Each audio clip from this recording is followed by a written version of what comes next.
Minority and guardianship in Muslim law, complete legal breakdown. कानून की नज़र में एक नाबालिग की देखभाल और उसकी संपत्ति का असली हकदार आखिर है कौन? माता, पिता या फिर न्यायालय? आइए आज मुस्लिम विधि के अंतर्गत संरक्षकता यानी गार्डियनशिप के इन बेहद जटिल और आवश्यक नियमों का गहराई से विश्लेषण करते हैं। बिना किसी देरी के सीधे विषय पर आते हैं। Who is a minor? Who holds guardianship? Can a mother transfer property? What are the disqualifications? What are the rules for immovable property? ये कुछ ऐसे बुनियादी प्रश्न हैं जो हर लॉ स्टूडेंट के दिमाग में आते हैं, और आज हम इन्हीं एग्जैक्ट क्वेश्चंस को पीस बाय पीस डिसमेंटल करेंगे और एनालाइज करेंगे, ताकि कानून का कोई भी कॉन्सेप्ट, छोटी से छोटी बारीकी आपसे छूटने ना पाए। सबसे पहले फाउंडेशन क्लियर करते हैं। कानून की नज़र में नाबालिग यानी माइनर आखिर किसे माना जाता है? भारत में अलग अलग लीगल सिचुएशंस के लिए माइनर होने की आयु यानी एज थ्रेशोल्ड अलग अलग निर्धारित की गई है। ध्यान दीजिएगा, भारतीय वयस्कता अधिनियम 1875 यानी इंडियन मेजॉरिटी एक्ट की सेक्शन 3 के अनुसार 18 साल से कम आयु का हर व्यक्ति नाबालिग है। वहीं अगर केस कोर्ट ऑफ वार्ड्स के कंट्रोल में है या कोर्ट ने कोई गार्डियन अपॉइंट किया है तो वहां एज ऑफ मेजॉरिटी 21 साल मानी जाती है। लेकिन मुस्लिम लॉ में एक बहुत ही क्रिटिकल एक्सेप्शन है। मुस्लिम कानून मानता है कि 15 साल का व्यक्ति वयस्क यानी मेजर हो जाता है। इसका लीगल इम्प्लीकेशन क्या है? इसका सीधा सा मतलब है कि 15 साल का एक मुस्लिम माइनर स्वतंत्र रूप से अपना मैरिज, डावर यानी मेहर और यहां तक कि डिवोर्स के लीगल डिसीजंस खुद ले सकता है। ये वो पॉइंट है जहां काफी कंफ्यूजन होता है, तो इस एक्सेप्शन को अपने दिमाग में अच्छे से बैठा लीजिए। अब जब हमें माइनर की डेफिनेशन समझ आ गई है तो आते हैं फिजिकल कस्टडी पर। जब नाबालिग के शरीर की संरक्षकता की बात आती है, जिसे हम गार्डियनशिप ऑफ द पर्सन कहते हैं, तो मुस्लिम विधि में एक बहुत ही स्पेसिफिक टेक्निकल टर्म यूज होता है, हिजानत। हिजानत, the right to the custody of a minor child. इसका आसान अर्थ है मातृक संरक्षकता या मैटरनल गार्डियनशिप। कानून ये प्रैक्टिकली मानता है कि एक छोटे बच्चे के बॉडीली और इमोशनल डेवलपमेंट के लिए उसकी माँ का होना सबसे ज़्यादा ज़रूरी है। इसलिए प्रैक्टिकली 7 साल से कम उम्र के बच्चों की फिजिकल कस्टडी का राइट नेचुरल रूप से एक माँ के पास ही होता है। अब यहाँ पर सुन्नी और शिया लॉ के बीच एक क्लियर कानूनी फर्क है, और इस टेबल से ये आपको एकदम स्पष्ट हो जाएगा। सुन्नी लॉ के अंतर्गत माँ अपने बेटी की कस्टडी 7 साल तक रखती है और बेटी की कस्टडी बालिग होने तक यानी अंटिल प्यूबिटी उसके पास रहती है। एक और पॉइंट नोट कीजिए, अगर पिता ने माता को तलाक भी दे दिया हो तब भी माता का ये राइट बरकरार रहता है। शर्त सिर्फ इतनी है कि उसने किसी दूसरे व्यक्ति से शादी ना की हो। इसके ठीक विपरीत शिया लॉ थोड़ा अलग अप्रोच लेता है। वहां लड़की की कस्टडी सिर्फ 2 साल तक और लड़की की कस्टडी सिर्फ 7 साल तक मां को मिलती है। इन नंबर्स को ध्यान में रखिएगा। वैसे आगे बढ़ने से पहले अगर आपको ये डिटेल्ड लीगल ब्रेकडाउन अपने स्टडीज के लिए हेल्पफुल लग रहा है तो चैनल को जल्दी से सब्सक्राइब और इस वीडियो को लाइक जरूर करें, ताकि हम ऐसे ही डेप्थ में लीगल कॉन्सेप्ट्स आगे भी कवर करते रहें।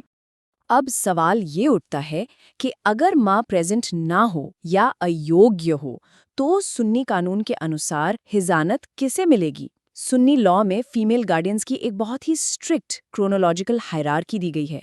आप इस ऑर्डर को जंप नहीं कर सकते। माँ के बाद अधिकार सीधे माँ की माँ यानी नानी को जाता है, फिर दादी पर, उसके बाद बहनों का नंबर आता है। पहले फुल सिस्टर यानी सगी बहन, फिर कॉन्सैंग्विन सिस्टर यानी सौतेली या सगोत्री बहन, फिर इन्हीं बहनों की बेटियां आती हैं, और लास्ट में सिस्टर इन लॉ यानी भाभी तक ये क्रम जाता है। देखिए कानून का लॉजिक कितना क्लियर है। एक माइनर की फिजिकल केयर के लिए वो हमेशा क्लोज फीमेल रिलेटिव्स को ही टॉप प्रायोरिटी दे रहा है, और वो भी एक निश्चित अटल क्रम में। ठीक है, लेकिन क्या हो अगर उस लिस्ट में दी गई सारी फीमेल रिलेटिव्स अनअवेलेबल हों? ऐसी स्थिति आने पर सुन्नी कानून पैटर्नल गार्डियनशिप यानी मेल रिलेटिव्स की तरफ टर्न करता है। इसका भी एक फिक्स्ड ऑर्डर है। सबसे पहले फादर पिता, उसके बाद फादर्स फादर यानी दादाजी पैटर्नल ग्रैंडफादर, और उसके बाद उत्तराधिकार के क्रम में आने वाले अन्य पैटर्नल रिलेशंस। पर यहाँ एक एब्सोल्यूट नॉन नेगोशिएबल रूल है, और इस पॉइंट को मार्क्स गेन करने के लिए जरूर याद रखिए। जो भी मेल रिलेटिव गार्डियन बन रहा है वो लड़की के प्रोहिबिटेड डिग्रीज ऑफ रिलेशनशिप यानी निषेधात्मक अंश में फॉल नहीं करना चाहिए। अगर वो उस प्रोहिबिटेड डिग्री में है तो कानून उस पुरुष को माइनर लड़की की कस्टडी लेने से पूरी तरह से रोकती है। दूसरी तरफ अगर हम शिया गार्डियनशिप हायरार्की को देखें तो ये कंपैरेटिवली बहुत स्ट्रेट फॉरवर्ड और सिंपल है। जैसा मैंने पहले बताया, शुरुआती सालों में मदर गार्डियन होती हैं। माँ के बाद ये पावर सीधे फादर को ट्रांसफर हो जाती है, और अगर पिता नहीं है तो पिटर्नल ग्रैंडफादर, बस। लेकिन यहाँ एक इंटरेस्टिंग लीगल एम्बिग्विटी भी है, एक ग्रे एरिया जिसे हम कहते हैं। अगर फादर की डेथ हो जाती है और लड़का 12 साल से बड़ा है या लड़की 7 साल से बड़ी है, तब शिया लॉ पूरी तरह से स्पष्ट नहीं है कि फाइनल कस्टडी किस रिलेटिव के पास जाएगी। ये उन चंद जगहों में से एक है जहां कानून थोड़ा साइलेंट हो जाता है। चलिए, अब तक हमने सिर्फ बॉडी यानी कस्टडी ऑफ पर्सन की बात की, लेकिन अब जब प्रॉपर्टी की बात आती है तो कानून एकदम 180 डिग्री घूम जाता है। वॉइड, शून्य। A mother is not a legal guardian of property and has absolutely no right to transfer a minor's property. चाहे इंटेंशन कितनी भी अच्छी क्यों ना हो, चाहे माँ ने बच्चे के इमरजेंसी मेडिकल एक्सपेंसेस के लिए ही प्रॉपर्टी बेची हो, कानून उसे टोटली वॉइड मानता है। मुस्लिम लॉ में माता, भाई या चाचा प्रॉपर्टी के लीगल गार्डियंस नहीं होते, इसलिए उनके पास माइनर की प्रॉपर्टी एलियनेट या ट्रांसफर करने का एब्सोल्यूट जीरो पावर है। अगर ऐसी कोई सेल हुई है तो उसका प्रैक्टिकली कोई अस्तित्व नहीं है, वो कानून में शून्य है। वापस एक बार कस्टडी पर आते हैं, क्योंकि फीमेल गार्डियंस की अयोग्यता या डिस्क्वालिफिकेशन से जुड़े कानून समझना जरूरी है। आखिर कब एक माँ हिजानत का अधिकार खो देती है? इसके 3 स्पेसिफिकली डिफाइंड आधार हैं। पहला, बैड कैरेक्टर, यानी अगर वह दुराचारी हो, प्रोस्टिट्यूशन में इन्वॉल्व हो या प्रोफेशनल गाने रोने का पेशा अपना ले।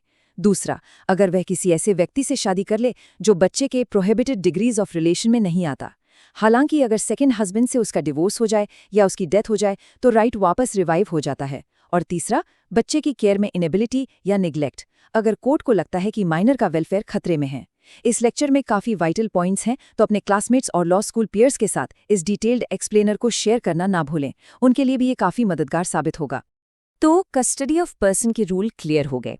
अब हम अपना पूरा फोकस माइनर की इमूवेबल प्रॉपर्टी की गार्डियनशिप पर शिफ्ट करते हैं। प्रॉपर्टी के मामले में मुस्लिम कानून सिर्फ 3 तरह के संरक्षकों को रिकॉग्नाइज करता है। 1. लीगल या नेचुरल गार्डियन, 2. कोर्ट अपॉइंटेड या सर्टिफाइड गार्डियन, और 3. डी फैक्टो गार्डियन, जिसे हम वास्तुता संरक्षक भी कहते हैं। आइए इन तीनों डिस्टिंक्ट लीगल क्लासेस का ऑपरेशन समझते हैं। सबसे अहम और पावरफुल है लीगल गार्डियंस। अचल संपत्ति के मामले में यही 4 लोग प्रॉपर्टी के मैटर्स हैंडल कर सकते हैं, और ये स्ट्रिक्ट डिसेंडिंग ऑर्डर है। Number 1, father. नंबर 2, फादर की विल यानी वसीयत से नियुक्त किया गया एग्जीक्यूटर। नंबर 3, पैटर्नल ग्रैंडफादर यानी दादाजी। और नंबर 4, ग्रैंडफादर की विल से नियुक्त एग्जीक्यूटर। That's it. इस ऑर्डर को बाईपास करने का कोई मैकेनिज्म कानून में नहीं है। अगर इन चारों में से कोई भी प्रेजेंट है तो किसी और को हक नहीं मिलता। अब आपको लग रहा होगा कि लीगल गार्डियन के पास तो फुल कंट्रोल होगा। जी नहीं, यहाँ भी पावर हाईली रिस्ट्रिक्टेड है। एक लीगल गार्डियन माइनर की प्रॉपर्टी को सेल या मॉर्टगेज नहीं कर सकता, सिवाय कुछ बेहद नैरो एक्सेप्शंस के। वो एक्सेप्शनल अवस्थाएं क्या हैं? या तो मृतक के डेट चुकाने का और कोई रास्ता ना बचा हो, माइनर के बेसिक सर्वाइवल या भरण पोषण के लिए जरूरी हो, या प्रॉपर्टी रुइंड हो रही हो और किसी ने हड़प ली हो।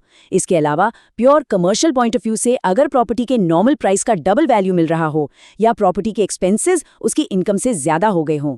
केवल और केवल इन्हीं स्ट्रिक्ट कंडीशंस में प्रॉपर्टी का एलियनेशन अलाउड है। अगर माइनर का कोई वैलिड लीगल गार्डियन बचा ही नहीं है तो केस कोर्ट के हाथ में जाता है, जहां कोर्ट अपॉइंटेड गार्डियन पिक्चर में आता है। इस सिचुएशन में न्यायाधीश का प्राइमरी और एकमात्र लक्ष्य होता है वेलफेयर ऑफ द माइनर, और कानून इतना फ्लेक्सिबल है इस एस्पेक्ट में कि कोर्ट नाबालिग की संपत्ति को बचाने के लिए किसी दूर के चाचा के बजाय बच्चे की माँ को प्रॉपर्टी का गार्डियन अपॉइंट कर सकता है। यहाँ तक कि माँ का पर्दानशीन होना भी कोर्ट के लिए कोई बाधा नहीं है। माइनर का बेस्ट इंटरेस्ट पैरामाउंट है। पर एक बात क्लियर कर लीजिए, कोर्ट द्वारा अपॉइंट होने का मतलब एब्सोल्यूट फ्रीडम नहीं है। इस सर्टिफाइड गार्डियन पर कड़ी लिमिट्स हैं।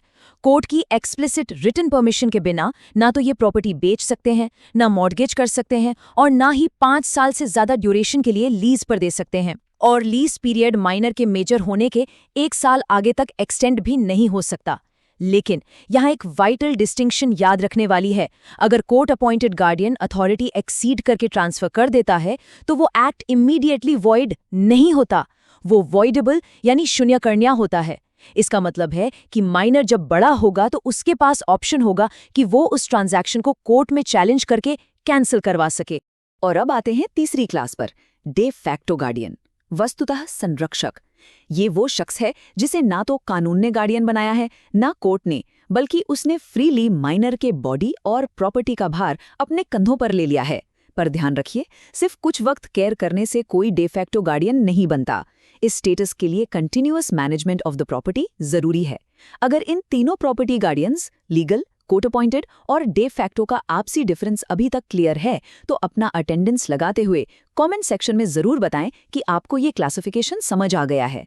क्योंकि अब आती है डी फैक्टो गार्डियन की सबसे बड़ी कानूनी सच्चाई।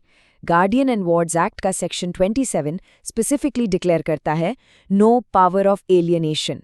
डी फैक्टो गार्डियन अचल संपत्ति को किसी भी सूरत में एलियनेट या ट्रांसफर नहीं कर सकता। कोर्ट की ऑथराइजेशन के बिना किया गया ऐसी कोई भी सेल, लीज या मॉर्गेज पूरी तरह से टेक्निकली और लीगली वॉइड है। उस कागज की कोई कानूनी कीमत नहीं है जिसमें एक डी फैक्टो गार्डियन माइनर की इमूवेबल प्रॉपर्टी बेचने का कॉन्ट्रैक्ट करता है। तो माइनर और गार्डियनशिप पर इन सारे रूल्स और प्रोविजंस को थॉरली मैप करने के बाद लीगल पिक्चर बिल्कुल क्लियर है। मुस्लिम लॉ ने पावर, अथॉरिटी और रिस्ट्रिक्शंस का एक बहुत ही इंट्रिकेट नेटवर्क डिजाइन किया है। चाहे बात हिजानत के फिजिकल कस्टडी रूल्स की हो, जहां माता को प्रायोरिटाइज किया गया, या फिर संपत्ति के संरक्षकों पर लगाई गई वॉइड और वॉइडेबल ट्रांजैक्शंस की एब्सोल्यूट लिमिट्स की हो। कानून का इंटेंशन सिर्फ और सिर्फ एक इम्पेनेट्रेबल लीगल शील्ड बनाना है, एक ऐसी ढाल जहां किसी भी कीमत पर, चाहे रिलेटिव कोई भी हो, माइनर की प्रॉपर्टी, उसका बेसिक वेलफेयर और उसकी ओवरऑल सिक्योरिटी के साथ कभी समझौता नहीं किया जा सकता। ये मुस्लिम विधि के अंतर्गत माइनॉरिटी और गार्डियनशिप के रूल्स का एक कंप्लीट और कंक्लूसिव आईना है, जिसे हमने यहाँ पॉइंट बाय पॉइंट एस्टैब्लिश किया है।